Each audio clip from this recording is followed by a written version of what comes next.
Hi, everyone. Welcome back to Gratuity. I'm your host, Darin.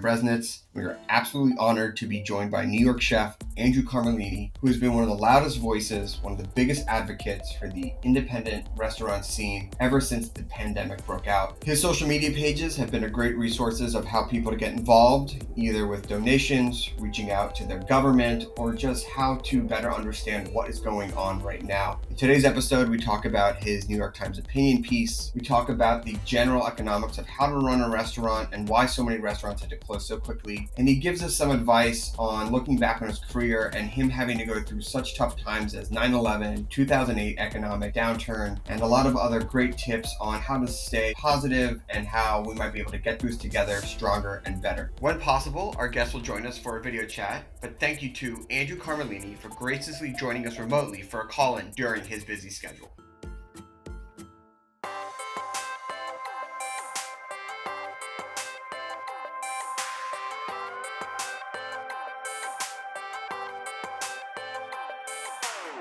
Andrew Carmellini, chef from New York, thank you so much for joining us here on Gratuity. We really appreciate you taking the time to chat with us. Great, thanks for having me. You recently co-authored a great and very insightful New York Times opinion piece titled "Will We Have an America Without Restaurants?" that came out and really laid bare the facts of what the restaurant industry is going through, how much they add to the economy, who's suffering. But I would like to answer the first question, the headline first. Is this a real possibility?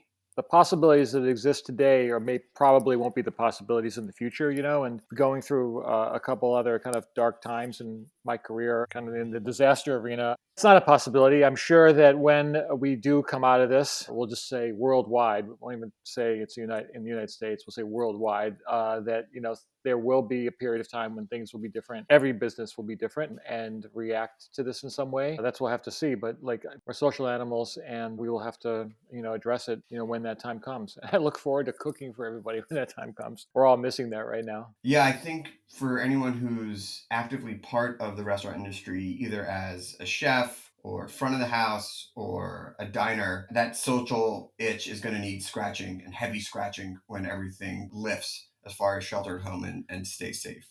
For the chefs and the pastry chefs and people, in the front of the house on the service side, is that if you're good at your job, you're like a tuna, right? You swim or die, right? You need that activity. You need to be producing product, whether your product is delicious drinks or beautiful, well-made plates or taking care of people. The people that really excel at what they do and whatever level you're working at, fine dining, fast casual, mid-style restaurants, whatever it is, you have a lot of self-worth in the work, the good ones. And when you're not producing the work, I mean, we're in that time collectively now. That already is like another layer of something that's going to be missing from people's routines and life. Can you share some of the numbers of how a restaurant is run for people who might not quite understand? I'm talking about the independent restaurants that you mentioned in the article. What are some of the economics for people who have never thought about it or just look at it, a restaurant as something that's successful and full and the drinks are flowing, the food's Sure. coming out, and you're like, how can this not, have money in the bank for a rainy day? Talking to my dad once, I remember he said, well, that restaurant's packed. They must be rolling in it. And from an outsider perspective, and listen, like every consumer doesn't know the economics of certain businesses. And just, I have no idea. I can't speak to what the oil business is, what the grocery business is like, how their economics work. You go, you enjoy the service, you use the product, and that's kind of it. With a restaurant, it's historically difficult margins. And there's the things you can control, and there's many, many things you can't control. And it's about kind of mitigating, the highs and the lows when you can on a daily basis. But, the figure I've been using recently, which is not uncommon, is that basically 90% of like everything that's coming in is going out the back door within 30 days. People is your biggest expense usually, your payroll. Even a medium-sized restaurant is going to have a good amount of people working there. My business, which is 14 different restaurants and hotel properties, there's not one that doesn't have less than 100 employees. Sometimes Wow. they have 200 employees. Some of the hotel properties have 250 employees, and that kind of fluctuates depending on what the season is and if it's time there are a lot of parties. So the payroll is very, very big cost. We employ a lot of people as an industry as a whole, just industry wide, including fast food. It's 15.1 million people.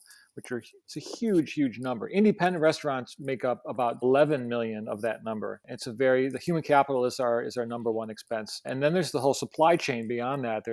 Our vendors, there's our farmers, butchers, wineries, liquor distributors, accountants, PR agencies, et cetera, et cetera, et cetera. And above that, right below payroll, you have rent. And that economy, that kind of flow through are huge tax generators on the city, state, and federal level. Now more than ever, that those numbers are being very, very real for a lot of people. The other numbers that you've also been very vocal about is how much the restaurant industry pumps into the economy. And you have gone on record talking about the restaurant industry versus, say, something like the cruise industry, which has been in the public eye because of the pandemic spread, but also possible bailouts from the government. Can you talk about some of the financial markings that the restaurant industry pumps into the economy and what they are prone to lose in the first, let's say, quarter of the pandemic? Well, the industry as a whole for restaurants, and this isn't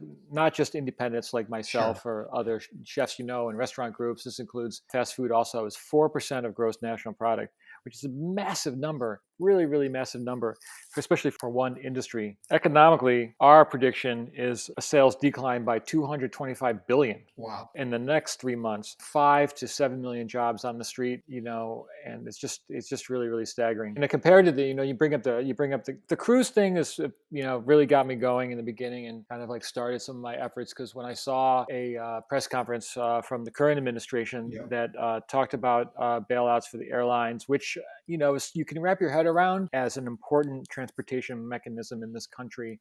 But the second industry that was mentioned in a bailout was the cruise industry. And then that's where I really started to really, really get kind of offended and angry and wanted to represent all restaurateurs in all cities across America to make sure people understood what that economic impact is, especially compared to the cruises. Cruise sales last year, in 2018 were 46 billion, where that same year total United States restaurant sales total were 863 billion. I mean, there's no comparison. And something to understand about the cruise lines is they're basically controlled by three companies. 75% of the market is controlled by three companies and only pay an aggregate tax rate of 0.008%, because many of their businesses, which are the ships, are registered in flags in other countries. As an investment, as a bailout into that industry versus, restaurants as a whole, which have, an average aggregate tax rate of 19.8%. As a return on investment to the United States as a whole, it's kind of staggering that would be kind of like a bellwether benchmark for where we're going to bail out money. And which has basically been my point when I'm talking to everybody on the federal level and the state level. Where is the ROI on this? And the ROI for employees and the ROI for just your everyday people that are working in restaurants, independent or otherwise, to be honest with you. And I just wanted to make sure that any bailout and stimulus money that's happening in this package is not necessarily bailing out shareholders, but bailing out real people and real people that employ real people. Really, really important. Basically helping and making sure they understand is that helping local restaurants, is basically helping the communities, because the sooner that, us as business owners can be open again, once it's safe to open again. And that's really, really important to stress, is that once it's safe to open again, because I have not been convinced that it's safe to open right now for takeout, delivery, or whatever, to be honest with you, that we can reopen. And when we open, we're going to rehire people. And that's, 10 million people that we can rehire. A lot of this comes down to lobbying and coalescing of an industry around one or a couple of voices. And something like the airline industry, the cruise industry, has powerful lobbyists. The restaurant industry, if you separate out into more corporate companies, major chains and things like that, versus the independent one, which is more of a scatter shot of restaurants and voices and things like that, doesn't maybe have a unified leadership. But in your opinion piece, it was co-written by you and some other, luminaries in the industry: Tom Colicchio, Danny Meyer, Missy Robbins, Marcus Samuelson, and Adam Saper. And so I wonder if you're going to see that happen more, where there are people who rise to the top of the independent restaurant industry and become a voice and push for government changes, tax relief,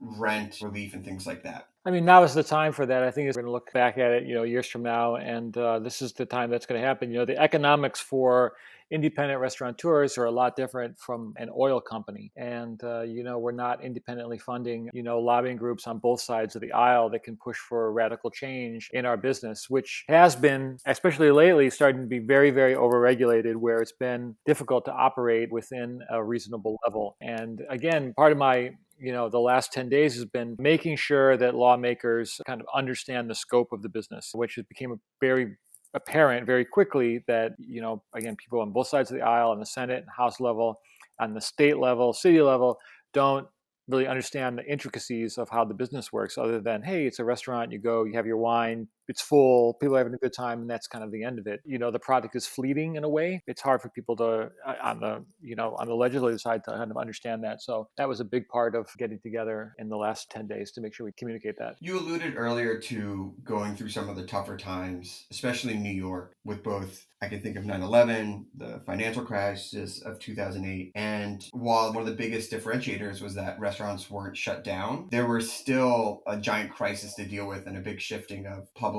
mindset and also a flow of capital and things like that. Sure. Can you paint a little bit of a picture of how this is different than those two or any other of the major social shifts you've seen in your career? Well, during 9/11, in New York, especially, I'm sure in Washington also, there was a good amount of restaurant shutdowns just because, we were in a federal disaster zone. Most everything below 14th Street was shut down and, kind of even above that. But eventually, very, very quickly, especially for some of us that work at Ground Zero, when you're a chef or a restaurateur, like you're part of that community during these kind of crisis times, your first reaction sometimes even goes above and beyond your needs for for your own personal business. 9/11, there was, a group of us that were, 2 days later, we were on a boat going down the Hudson River, going right towards the pit to be able to set up food feeding services for first responders.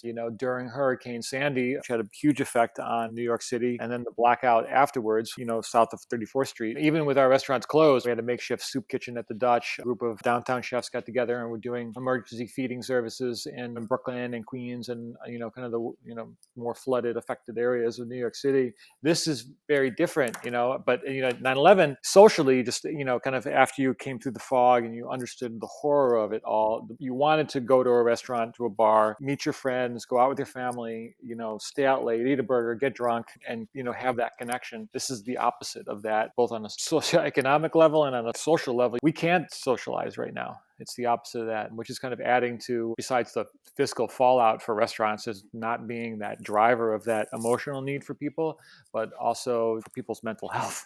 There's going to be a lasting effect for that. Yeah, you talked about the decision to shut down the restaurant, and a lot of chefs have taken to social media about how it was such a tough decision, both emotionally and physically, what you go through in shutting something down. Can you talk a little bit about your decision to shut down your restaurants and why you thought that that was the most important thing to do in this time? I'd like to say we had some, crystal ball and a clear path to make a decision, but, I'm not ashamed to admit it was a very messy process and full of a lot of emotional roller coasters. And a plan that we would have, at Tuesday at 9 o'clock in the morning would be completely done by Tuesday at 3 o'clock in the morning because of things that were escalating very, very quickly. One of the businesses that we have and run in restaurants is Joe's Pub and the library at the Public Theater in NoHo on Lafayette Street. And the Public Theater is a city-owned building. It's a city-run enterprise. And we went through that for 9/11 and Sandy, where the city shut down non-essential city buildings, the Public Theater being one of them. And we kind of anticipated that there and got word about 48 hours before that was going to happen. And then once we got that word, kind of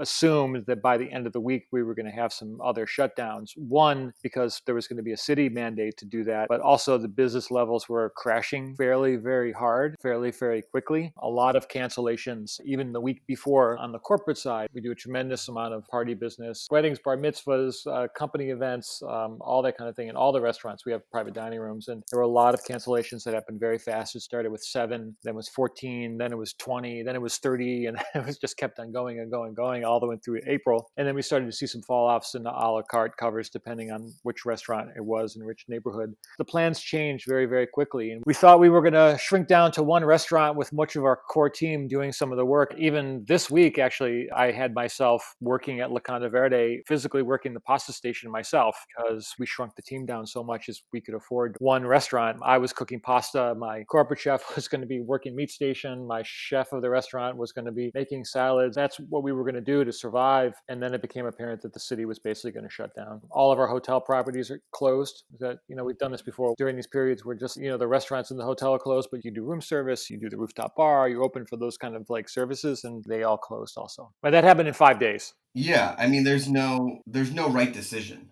Then it became a question as this thing was progressing again, very, very, very quickly. My decision, that was not 100%. I wasn't 100%, sold on this, but it was definitely in the mix of considerations is that at what point is it not safe for our team? And when, the ideas came up about doing delivery only, to do meal kits and all that other stuff, like some other restaurants are doing, because you're making these decisions on how do we survive, this period? How can we keep some people on our team employed, cover their payrolls, make sure the insurance is covered? There's many, many considerations.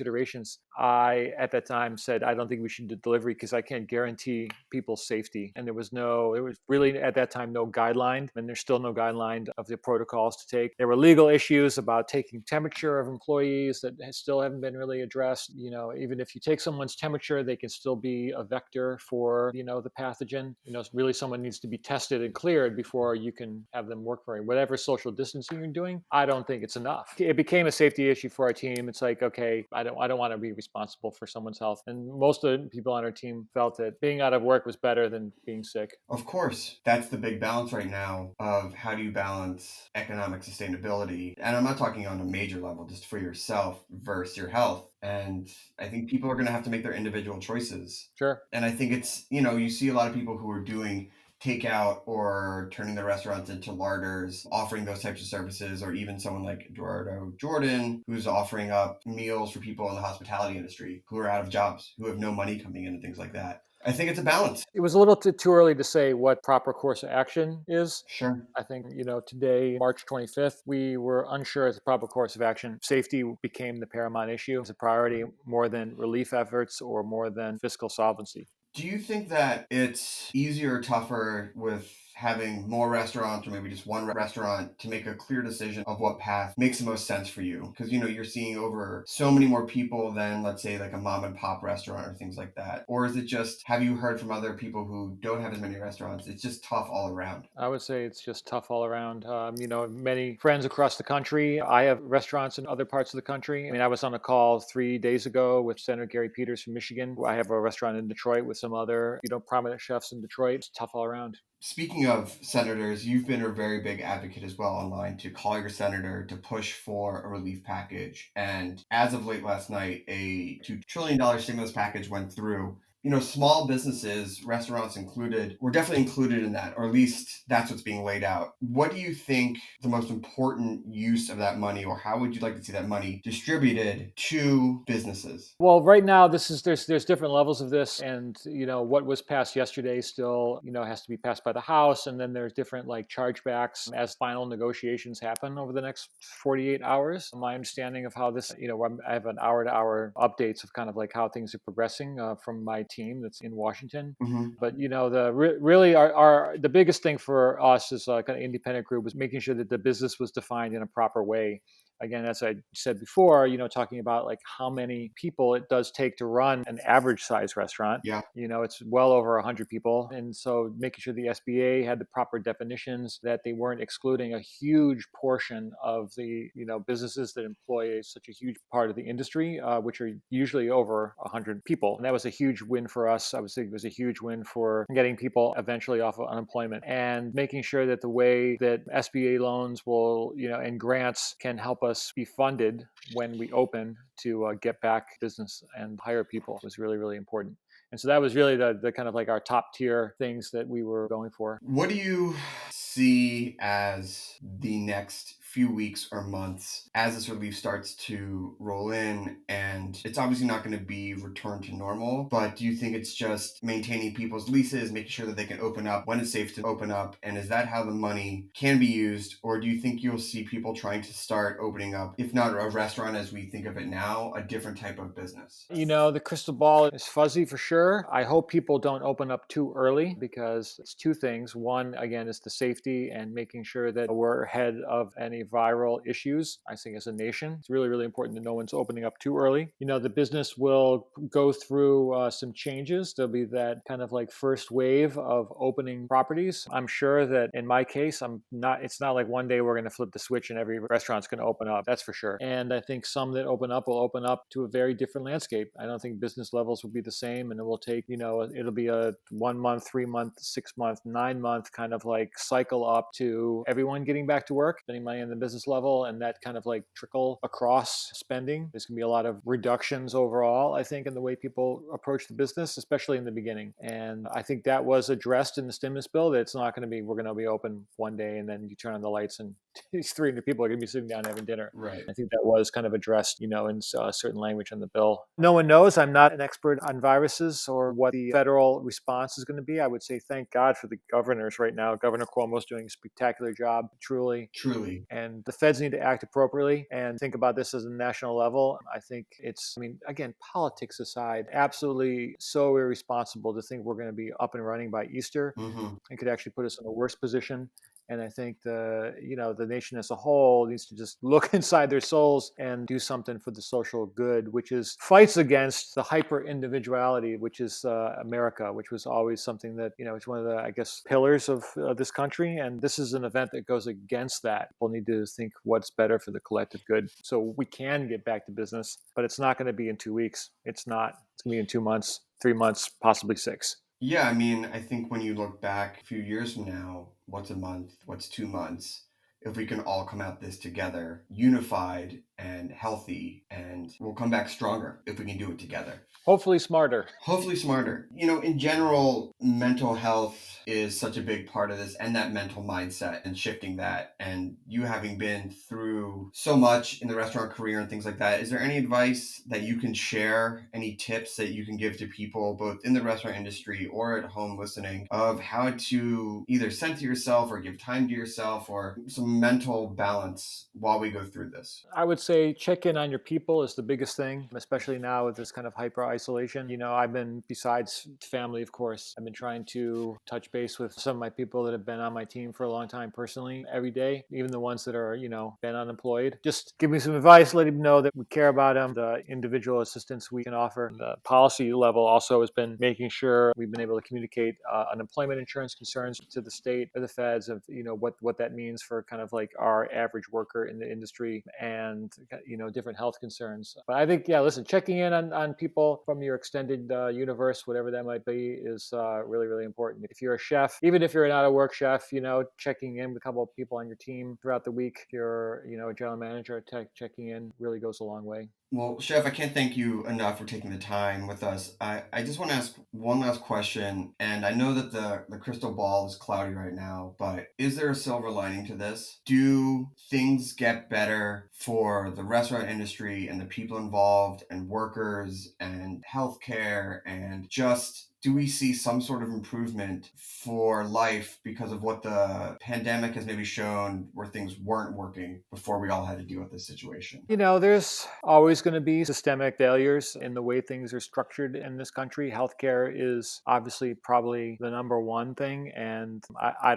personally don't believe that will be changed after this. I would say my message to other chefs or people in the business is that the financial crisis of 2008, I was just getting started to go into business myself. It couldn't have been a worse time to try and start a business. I had 3 major things I was working on that all stopped. The funding all went away, and I was faced with a couple months of no prospects, 0 prospects. But after that, some of the best deals and best things I worked on came together the quickest from those ashes. Wow. That's important to, to realize, not to be hyper capitalist about it, but to quote Warren Buffett, when the storm clouds are gray, that's when you bring bathtubs to collect gold because it's going to rain gold. I'm trying not to be opportunistic about it. I'm just kind of translating, what I've seen happen through some of these times. And there's what's happening today, but there's what's going to happen in maybe 6 months from now. And don't lose focus just because the immediate. Well, Chef, I appreciate you sharing some of that optimism. I think that type of mindset and a little bit of hope is what people are going to need to latch on to. If people want to learn more about the causes you are supporting or how to get involved or call their senators, I know that your Instagram and your social media